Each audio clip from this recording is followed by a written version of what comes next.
హల్లెలూయా. యేసుక్రీస్తు ప్రేమ కలిగిన మరి ప్రశస్తమైన పరిశుద్ధమైన నామమందు మీ అందరికీ శుభాభివందనాలు తెలియజేస్తుంటున్నాం. దేవుని అనంత కృప, ఆయన అనుదినం మన ఎర్రలో కలుగుతున్న నూతన వాత్సల్యతను బట్టి యేసయ్య నామానికి నిజముగా నేను వలస్తూ వందనాలు స్తోత్రాలు చెల్లిస్తున్నాను. హల్లెలూయా. మరి జీవం కలిగిన దేవుని సన్నిధిలో ఏ రీతిగా ఉండడానికి ప్రభువు మనకు చూపిస్తున్న కృపకై నిజముగా యేసయ్య నామానికి వందనాలు. నిజంగా ఆయన మాటలు మనల్ని బ్రతికించేవిగా ఉంటాయి. ఆయన మాటలే మన త్రోవకు వెలుగై ఉంటాయి. ఆయన మాటలే మన నిశ్చయంగా మన జీవితంలో దిశ నిర్దేశాన్ని మరి నిర్ణయించేదిగా ఉండడం ప్రారంభిస్తారు. అటువంటి శ్రేష్టమైన పరిశుద్ధమైన యేసయ్య సన్నిధిలో ఉంటూ ఆయన మాటలు వినడానికి ఆయన చూపిన కృపక యేసయ్య మనకి సమస్త మహిమ ఘనత ప్రభావములు కలుగునుగాక. హల్లెలూయా. ఈ మధ్య కాలంలో చాలా మంది నిజముగా నాతో మాట్లాడుతున్నప్పుడు నిజంగా వారు చెప్పిన మాటలు ఏంటి అంటే విమల వల్లరా, అయ్యా ఈ వ్యక్తి నన్ను చాలా ఇబ్బంది పెడుతున్నాడు కాబట్టి నేను ఒక నిర్ణయానికి వచ్చాను. ఏమని అంటే ఈ వ్యక్తితో ఇక నేను మాట్లాడకూడదని. మరి కొంతమంది అంటారు, అయ్యా ఈ వ్యక్తి నన్ను బాగా ఇరిటేట్ చేస్తా ఉన్నాడు, సో ఈ వ్యక్తితో నేను మిగతా రోజులు మాట్లాడుతూ ఉన్నాను, లేకపోతే ఈ వ్యక్తితో నేను కలిసి ఉన్నాను, కానీ ఇతడు చేస్తున్న ఇరిటేషన్ బట్టి, లేకపోతే ఇతడు నాకు ఇరిటేట్ కలిగజేస్తున్నాడు కాబట్టి ఈ వ్యక్తికి నేను దూరంగా ఉంటాను, సైలెంట్గా ఉంటాను ఈ వ్యక్తికి దూరంగా అనే మాటలు అనేక సార్లు చెప్తుండడం వింటున్నాను. ప్రేమ నిజంగా మరి అంతగా కోపపడి ఈ వ్యక్తితో ఇక నాకు వద్దు అని అనుకుంటూ ఉన్నప్పుడు నిజంగా అనేక సార్లు ఇటువంటి నిర్ణయాలు మనం తీసుకుంటున్నాం. అంతవరకు ఒకవేళ నాకు అనిపిస్తుంది వారితో మనం బాగా ఉండి ఉంటాం, వారు కూడా మనంతా మంచిగా ఉండి ఉంటాం, అయితే వారి కోసం మనం ప్రార్థనలు చేస్తూ ఉంటాం. ఆ సమయంలో ఇటువంటి సంఘటనలు ఎదురవుతున్నట్లుగా అనేక మంది చెప్పడం విన్నాను. ప్రేమ నిజంగా ఎందుకు ఈ పరిస్థితులు ఆ రీతిగా జరుగుతాయి?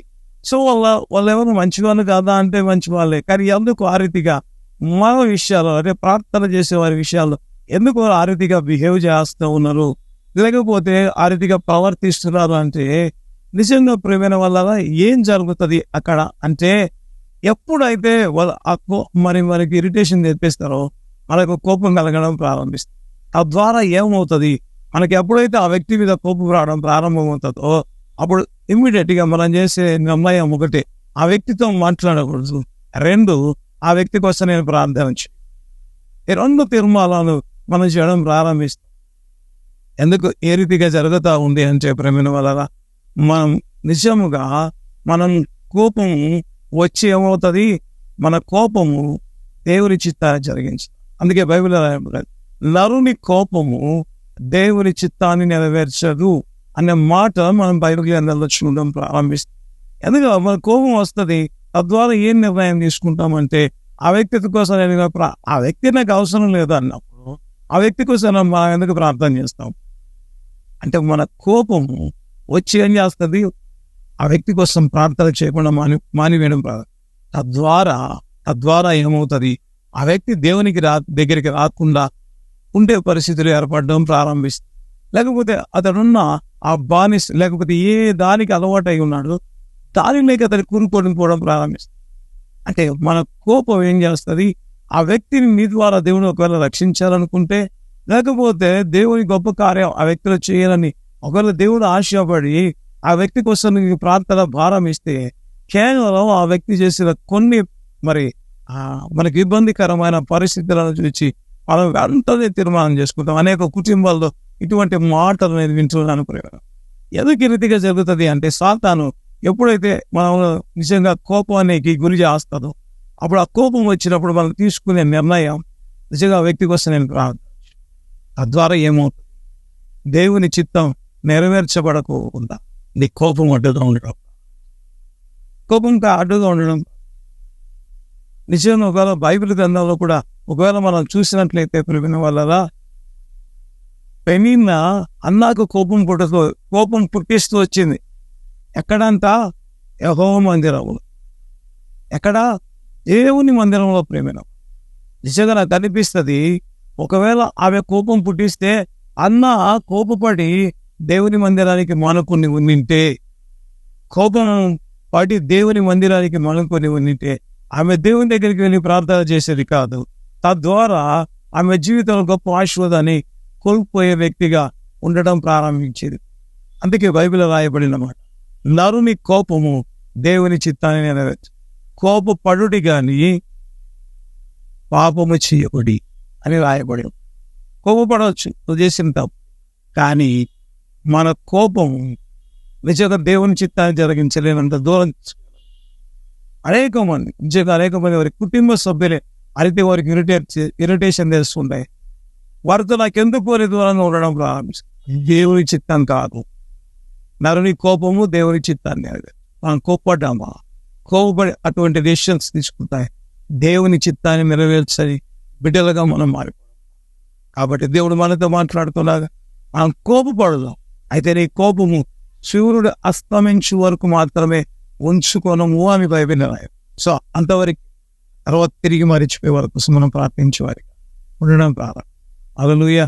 తలలో వచ్చి ప్రార్థన చేయడం ప్రారంభం. ఎవరి మీద మన కోపం ఉంటే ఈరోజే అయ్యా వద్దు, ఇక నేను క్షమిస్తానని చెప్పి తిరిగి వారి కోసం మనం ప్రార్థించేవారిగా ఉండడం ప్రారంభం. తలలో వంచి ప్రేమ కలిగిన తండ్రి, కృప కలిగిన ప్రభా, జీవం కలిగిన ఆయన, జీవాధిపతి, నీ ఘననామానికి వందనాలు స్తోత్రాలు చెల్లించుకుంటున్నాం. కీర్తనీయమైన మా దేవుడు మీరే ప్రభా. అయ్యా అటు దేవుని కలిగి ఉండడానికి మీరు మాకు చూపిన కృప అంతటికే యేసయ్యా నిన్ను మనసులో వందనాలు స్తోత్రాలు చెల్లించుకుంటున్నాం. అయ్యా సజీవుడు సంపూర్ణమైన దేవుడు, మీరు మాట్లాడే దేవుడు ప్రభా. అనేక సార్లు మాకు కోపం వచ్చినప్పుడు అనేక మంది కోసం నేను వీరి కోసం ప్రార్థన చేయను అనే ఒక నిర్ణయాన్ని తీసుకునే వారికి మేము ఉంటున్నాం ప్రభా. దయతో క్షమించండి నాయన. దయ నరుని కోపము దేవుని చిత్తాన్ని నెరవేర్చదని మీరు సెలవిచ్చిన మీ మాటలను బట్టి తండ్రి నీకే వందనాలు స్తోత్రాలు చెల్లించు. సంపూర్ణముగా నీ గొప్ప కార్యాలు జరిగించి తండ్రి మహిమ ఘనత ప్రభావాలు మీరు మాత్రమే పొందుమని ప్రార్థిస్తూ నీకే స్తోత్రం చెల్లించు. ఎవరి జీవితంలో కోపములతో ఇటువంటి దేవునికి వ్యతిరేకమైన నిర్ణయాలు తీసుకున్నట్టు అందరూ తన వాక్యం ద్వారా ప్రభావితులై ఈ దినం నుంచి ఆ మాటలు పక్కన పెట్టి దేవుని కోసమై దేవుని చిత్తానుసారంగా అయా తను ప్రార్థించేవారిగా, అనేకులను రక్షణ మార్గంలోకి నడిపించేవారిగా మీరే మిమ్మల్ని మార్చి మహిమ ఘనత ప్రభావాలు అయా కేవలం మీరు మాత్రమే పొందమని సమస్త మహిమ నీకు చెల్లిస్తూ యేసయ్య అతి పరిశుద్ధ నామం ముందు నిజంగా ఎంతమంది అయితే అద్భుతాల నిమిత్తం ఎదురు చూస్తారు వారందరి జీవితాలు అద్భుతం, శాంతి, సమాధానం, కుటుంబంలో ఆ డిస్టర్బెన్స్ అంతా సాతాను ఏదైతే కుటుంబ సభ్యుల కోసం సైతం ప్రార్థన చేయకుండా గరిబిరి చేస్తున్నారు వాటిని బంధించి ప్రతి ఒక్కరూ కుటుంబ ప్రార్థన కలిగి వారి కుటుంబ సభ్యుల కోసం ప్రార్థించే వ్యక్తులుగా మార్చబడి నామాన్ని గెలపరచడానికి అనేకులను గెలచడానికి ప్రతి ఒక్కరికి అతి కృప అభిషేకము దయచేసి గొప్ప మేలు సమాధానం దేవుని లాతకి అతి అద్భుతం అతి ఆశీర్వాదం మీరు అనుగ్రహించి వేరే మహిమ పొంద సమస్త మహిమ నీకు చెందిస్తాం. యేసు నామమున అడుగుతున్నాము తండ్రి. ఆమేన్, ఆమేన్, ఆమేన్.